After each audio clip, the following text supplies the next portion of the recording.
Alors j'ai bien regardé tous les épisodes où je vous partage le vécu de personnes incroyables et c'est vrai que pour l'instant, on n'a jamais parlé de femmes. On va corriger ça aujourd'hui.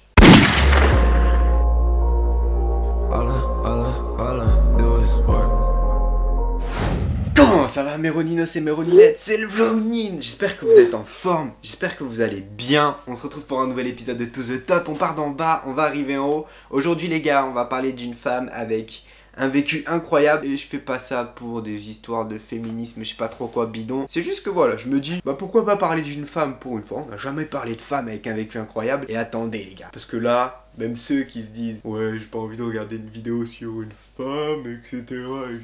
Mon gars, celle-là, c'est pas n'importe qui est chose. Elle a 30 ans, elle est championne des poids coqs de Strikeforce en 2012, championne des poids coqs UFC de 2012 à 2015 et championne féminine de Raw en 2018, Ronda Rousey. Ou Rousey, ou Rousey. Je t'avoue que je crois que c'est Rousey.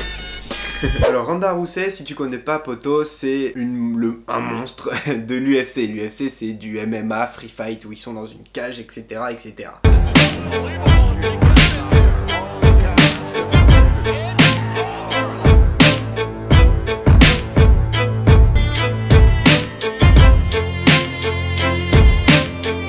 Le but de cette vidéo, c'est pas du tout de te raconter son parcours, etc. Tu sais maintenant la nouvelle édition de ces épisodes l'âme des champions, en gros à l'ancienne, tu vois. Dans cette édition, je te présente le mindset de personnes incroyables et je le décortique. Aujourd'hui, on va donc analyser le mindset de Ronda Rousey en 4 points.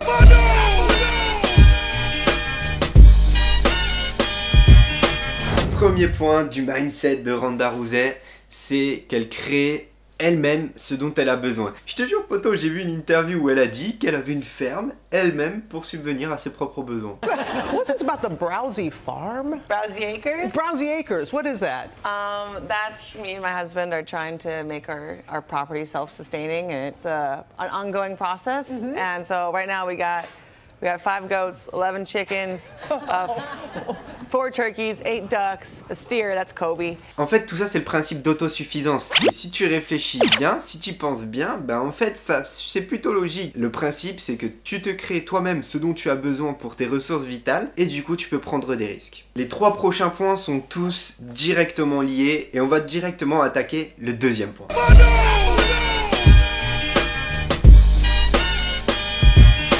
Sans même t'être intéressé à l'UFC ou à ce genre de choses, on est tous déjà tombés sur une vidéo d'un des combats de Ronda Rousey.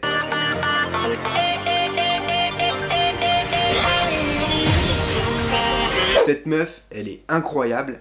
Elle a perdu que 2 fois durant toute son histoire de carrière dans le MMA et dans l'UFC. Et ça, c'est pour une raison. Tout simplement pour elle, plus tu t'entraînes, plus tu deviens fort. Ça paraît logique, mais elle s'entraîne énormément et peu de gens l'appliquent et c'est pour ça que peu de gens deviennent excellents dans ce qu'ils font et peu de gens deviennent des légendes à son stade, tout simplement parce qu'elle passe son temps à s'entraîner, passe son temps à s'améliorer et forcément sur ses combats, ça se ressent.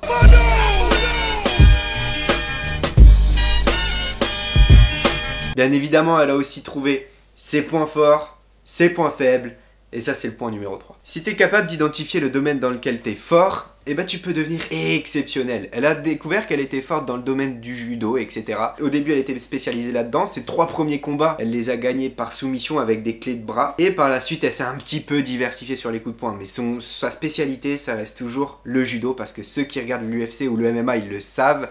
Tu te spécialises dans un art martial à la base. Oui, tu peux pas être bon dans tout, hein. Bah oui frère, hein. Tu peux pas savoir donner des coups de poing, donner des coups de pied, gérer le jeu au sol, etc. Ouf, ça fait trop compliqué.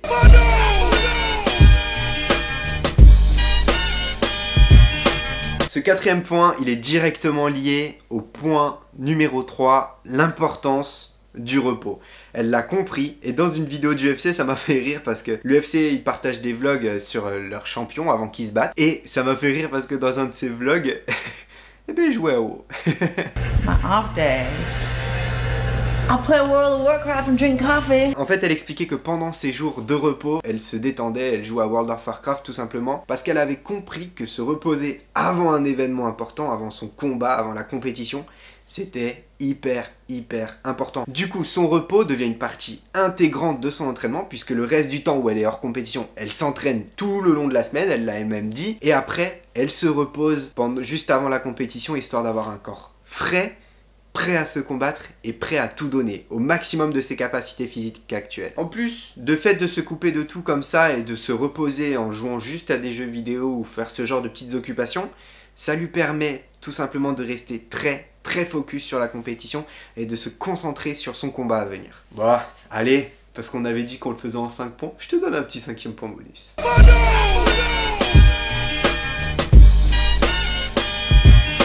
Si t'as bien fait gaffe au début et si tu t'y connais un petit peu dans le monde des sports de combat, je t'ai dit au tout début de cette vidéo qu'elle avait été championne d'une compétition Raw. C'est... Attends, je les retiens pas toutes, hein.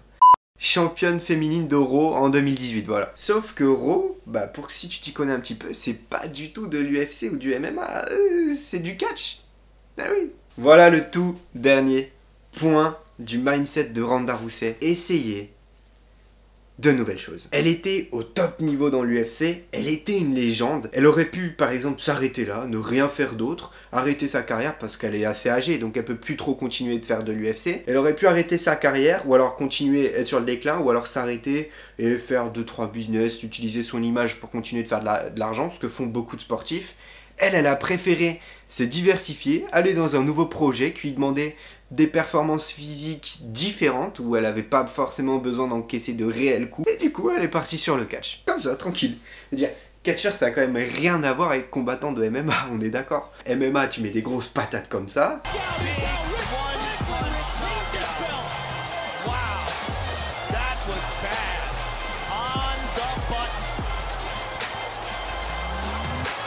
Et catch, tu mets des grosses patates comme ça. Great performance, Superman punch.